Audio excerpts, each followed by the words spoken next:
হঠাৎ নগাঁৱৰ সামগ্ৰীত প্ৰলয়ংকাৰী বান আৰু বানে ফেনে ফুটুকাৰে এতিয়া বাঢ়িছে ডিজু নদীৰ জলস্তৰ মুহূৰ্ততে বুৰ গ'ল 12খনৰো অধিক গাঁও আমনি ডিজু বস্তি আৰু হিয়ালখাইটিত অভাৱনীয় পৰিস্থিতিৰ সৃষ্টি হৈছে নেৰানেপেৰা বৰষুণৰ পাছতেই এই পৰিস্থিতি আমি জনাইছো ৰাজ্যৰ বিভিন্ন প্ৰান্তত ভদিয়া বানৰ সংহাৰ বিশেষকৈ গোলাঘাট জিলাত বানৰ সংহাৰ দৈয়াং আৰু ধনশিৰি নৈৰ ফেনে ফুটুকাৰে বাঢ়িছে নিপকুৱে পানী এৰি দিছে দৈয়াং প্ৰকল্পৰ পৰা যাৰ ফলত গোলাঘাটত বানৰ ভয়ংকৰ পৰিস্থিতিয়ে 100খনৰো অধিক গাঁও বুৰ গৈছে 15,000ৰো অধিক লোক বানত আক্ৰান্ত হৈছে প্ৰায় 5,000ৰো অধিক লোক আছে এতিয়া আশ্ৰয় শিবিৰত এইবাৰ মধ্য অসমত দেখা গৈছে বান এয়া সামগ্ৰীৰ দৃশ্য ডিজু নদীৰ বাঢ়ি আহিছে ফেনে ফুটুকাৰে আৰু কাৰ্বি আংলঙৰ পৰা বৈ অহা এই নদীখন ফেনে ফুটুকাৰে বাঢ়ি অহাত এতিয়া কেইবাখনো গাঁও প্লাবিত হৈছে বহু পৰিয়াল এতিয়া বানৰ ককবকাই থাকিবলগীয়া হৈছে পথৰ ওপৰেৰে বাগৰিছে পানী পথাৰ পথ সকলো একাকাৰ কৰি পেলাইছে বানে এই সন্দৰ্ভত আমাৰ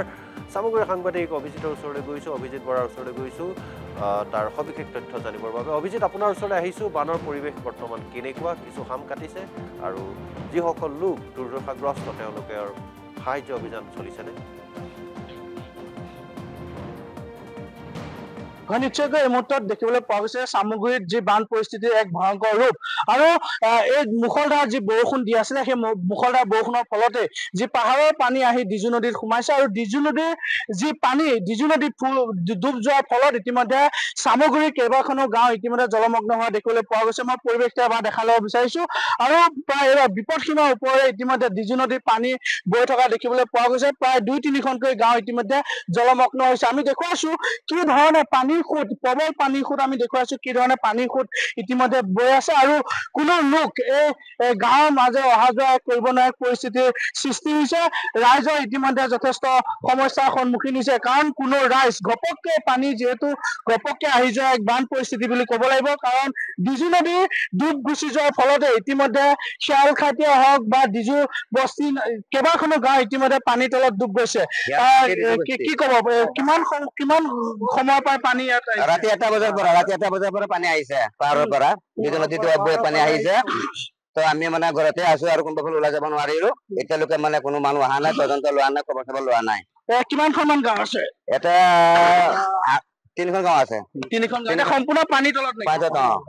মানুহখিনি ক'ত আছে মানুহখিনি এই যে ৰাস্তাটোৰ ওপৰত আছে কাৰোবাৰ ঘৰত আছে কাৰোবাৰ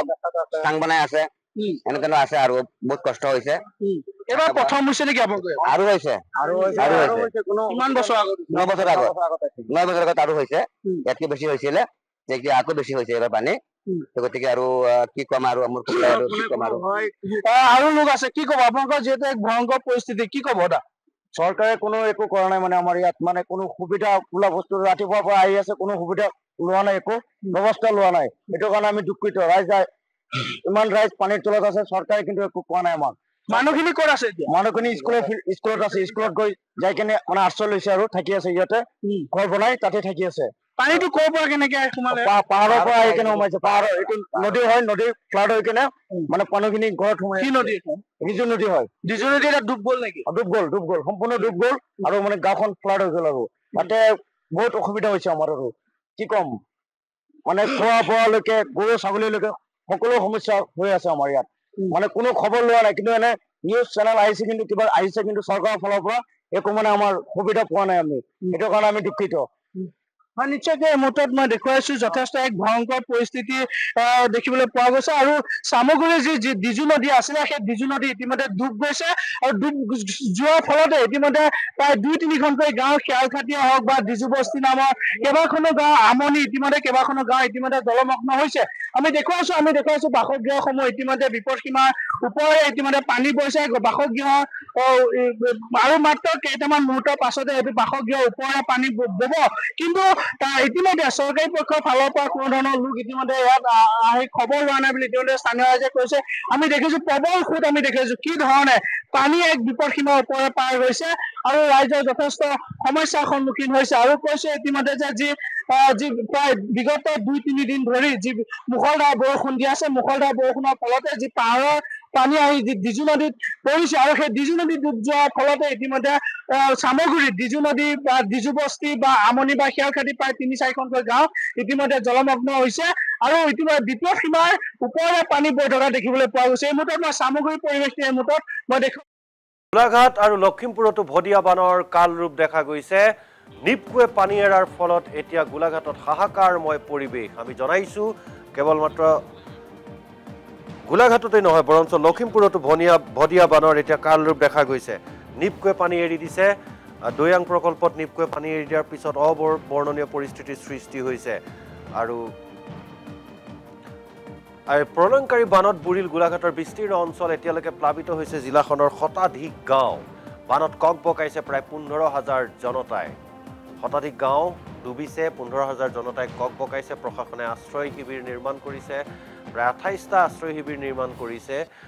আৰু সেই 28টা আশ্ৰয় শিবিৰত 5,000তকৈ অধিক লোক তাত আছে এতিয়া ইফালে লখিমপুৰত ব্ৰহ্মজান নৈৰ মথাউৰি চিগাত গহপুৰত ব্ৰহ্মজান নৈৰ মথাউৰি চিগাত এতিয়া হাহাকাৰময় পৰিৱেশৰ সৃষ্টি হৈছে বানত পৰিছে জামুগুৰিহাটৰ বিস্তীৰ্ণ অঞ্চল এইদৰে এতিয়া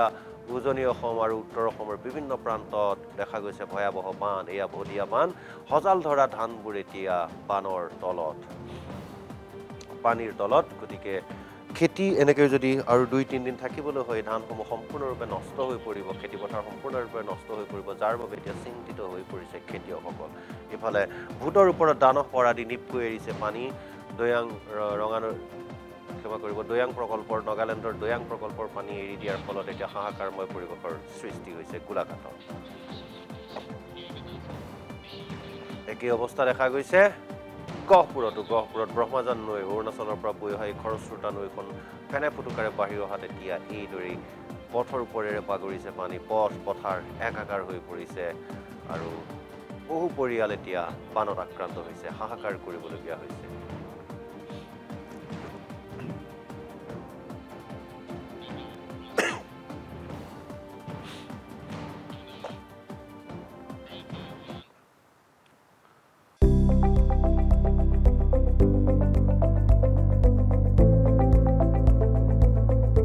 NB নিউজ সহজ সৰল ভাষাত নৱভাৰতৰ কথা